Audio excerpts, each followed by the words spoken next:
हमारे YouTube channel famous stories of the world में आपका स्वागत है। आइए जानते हैं एक नई गाथा। 12 अप्रैल 1482 को भारत भूमि पर एक वीर पुरुष ने जन्म लिया। वो वीर पुरुष इतना शक्तिशाली था कि उसने विदेशी सत्ताओं से लोहा लेने के लिए एक बड़ा संगठन तैयार किया था और उसने तोपों के सामने तलवारों से युद्ध लड़ा था। जी हाँ, तोपों के सामने तलवारों से युद्ध लड़ा था।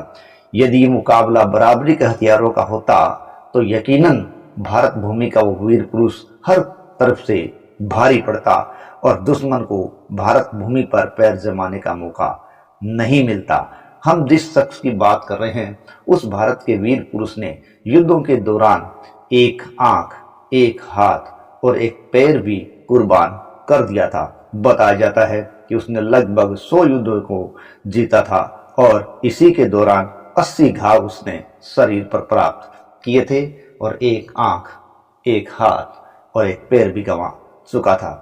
अब तक उसने जिन युद्धों को लड़ा था उसमें मुकाबला बराबरी पर हथियारों पर था, लेकिन मार्च 1527 को उसे एक ऐसे संघर्ष का सामना करना पड़ा जिसमें हथियारों के अंदर तोपें सामने थी और तोपों का मुकाबला जब किससे किया गया, तलवारों से किया गया था। जी हाँ, तलवारों से।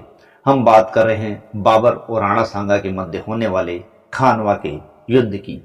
देखिए, बाबर भारत के अंदर जब पानीपत की लड़ाई संघर्ष जीतने के बाद 1526 में यहाँ काबिज हो चुका था, तो उस दौरान मेवाड़ का राणा सांगा एक अत्यंत शक्तिशाली शासक के रूप में दर्ज हो चुका था, जिसने मालवा, दिल्ली, गुजरात आदि के शासकों को हराकर अपनी धाक जमा दी थी।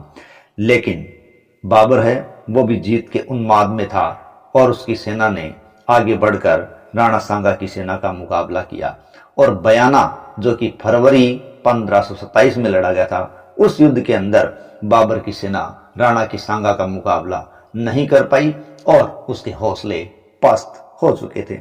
अब वो किसी भी तरह से मेवाड़ की सेना से लड़ने के लिए तैयार नहीं थी।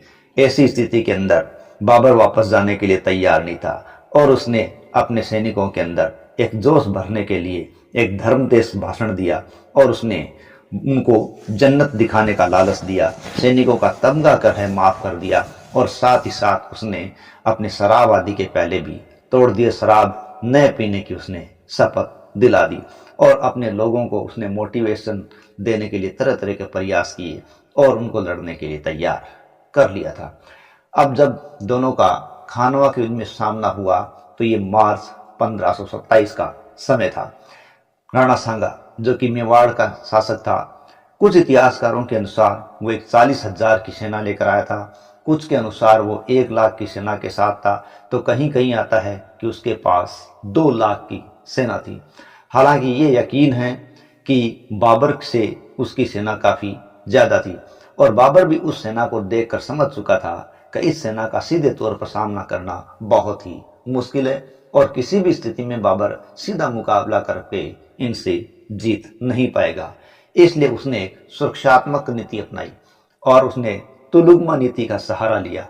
इस तुलुगमा नीति का सहारा लेकर उसने अपनी सेना को 3 भागों में विभाजित कर दिया, दायां भाग, बायां भाग और सामने का भाग।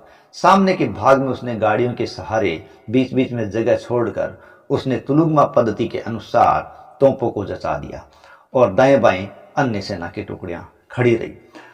राणा सांगा, जो एक विशाल सेना के साथ था, उसका सहयोग करने के लिए आसपास के बहुत से राव, राजा, सामंत उसके साथ थे और जब युद्ध शुरू हुआ तो लगभग 3 घंटे युद्ध चला। उस 3 घंटे के युद्ध के बाद ऐसा बताया जाता है कि बाबर का पलड़ा हल्का हो रहा था और राणा सांगा का पलड़ा प्रतिपल भारी होता जा रहा था। लेकिन इसी दौरान कहते हैं युद्ध के बीच में ही रायसेन का सलहदी तंवर राणा सांगा का पक्ष त्याग कर बाबर के साथ हो लिया। रायसेन का इस प्रकार पद त्यागना बाबर के लिए एक संजीवनी बूटी से कम नहीं था, तो वहीं राणा सांगा के लिए एक बड़े घात से कम नहीं था और कहते हैं कि उसने लगभग 30,000 की सेना की टुकड़ी के साथ बाबर का साथ दिया था और अब युद्ध है उसका दौर बदलने लगा और अब तोपों ने गोले बरसाने शुरू कर दिए और मुगलों की बंदूकों से लगातार गोलियां निकलने लगी, लेकिन सामने हाथियों पर सवार, घोड़ों पर सवार लोग थे जिनके पास भाले और तलवारों का सामना था। इस प्रकार इस समय तोपों का तलवारों से सामना हो रहा था और धीरे धीरे तोपें और गोला बारूद वो बाबर की सेना का है वो भारी होता जा रहा था और सांगा के लिए मुश्किलें खड़ी करता जा रहा था। सांगा जो पहले ही शरीर पर 80 घाव लिए हुए था, वो इस युद्ध में घायल हो जाता है और घायल राणा सांगा को युद्ध क्षेत्र से बाहर ले जाया जाता है। झाला है वो बाबर के सामने राणा सांगा का प्रतिनिधित्व करते हैं, लेकिन युद्ध क्षेत्र से जब राणा सांगा को ले जाया जाता है तो राणा सांगा वापस युद्ध क्षेत्र में जाने के लिए प्रयास करता है जब उसको हो जाता है तब। लेकिन अब उसकी सेना के हौसले, सरदारों के हौसले पस्त हो चुके थे और वो किसी भी कंडीशन में वापस जाना नहीं चाहते थे। इसलिए बताया जाता है कि उन्होंने अपने ही राणा सांगा को जहर दे दिया और इसके कारण उनकी मृत्यु हो गई थी। तो ऐसा वीर पुरुष था जिसने तलवारों के जरिए तोपों का सामना किया था और बाबर ने इस युद्ध में जीतने पर एक अलग ही खुशी जाहिर की थी। हालांकि इस युद्ध से पहले उसने अपनी आत्मकथा में एक बात लिखी थी और वो तब लिखी थी जब उसकी सेना बयाना के अंदर हार चुकी थी। तब उसने कहा था कि हिंदुस्तान के अंदर दो बड़े ही महत्वपूर्ण राजा है, बड़े शक्तिशाली राजा है। मेवाड़ का राणा सांगा जो कि उत्तरी भारत का मुखिया बना हुआ है और दूसरा दक्षिणी भारत की सरजमीन पर है और वो है कृष्ण देव राय। इस प्रकार राणा सांगा और कृष्ण देव राय उस समय के तात्कालिक महत्वपूर्ण और शक्तिशाली राजा थे जिनकी बड़ाई करने से बाबर भी खुद को नहीं रोक पाया था। तो इस प्रकार का राणा सांगा था जिसने अपनी तलवारों के जरिए ही तोपों का सामना कर लिया था और अपने आप को वीर गति प्राप्त करने में भी एक बड़ा ही गौरव महसूस किया था। राणा सांगा। जय मेवाड़।